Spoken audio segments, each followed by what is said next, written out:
नमस्कार दर्शक बंधु मो मनोरमा आपण मानक स्वागत करछु टीच मनोरमार आउ एक नुआ भिडियो रे आसंतु आज आम जानिबा मैट्रिक रिजल्ट संबंध रे जे मैट्रिक रिजल्ट आज माने शुक्रवार मे 2 तारिख दिन प्रकाश पाइबा को जाउ अछि।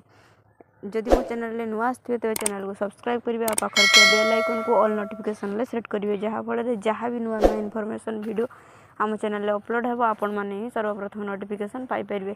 तबे चलंतु डेरी न करी जानिबे शुक्रवार माने मे 2 तारिख रे मैट्रिक परीक्षा फल प्रकाश पाइबो।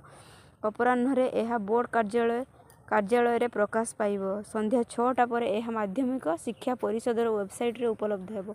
www.bse odisha.ac.in मैट्रिक परीक्षा फल प्रकाशित हेबो बोली बोर्ड कर्तृपक्ष सूचना दैछंती।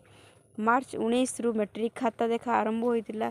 30 जिल्ला रे 3133 परीक्षा केन्द्र सह 314 नोडाल सेंटर व्यवस्था करा जायतिला। सबु सेंटर रे सीसीटीवी लागितिबा बेले 600 सेंटर रे लाइट व्यवस्था करा जायतिला।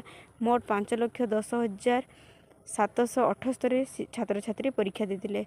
जदि मो वीडियोटी भल लागिथिबो तबे लाइक टे करिवे एवं सांग साथी मानक सहित शेयर करिवे। नमस्कार दर्शक बंधु।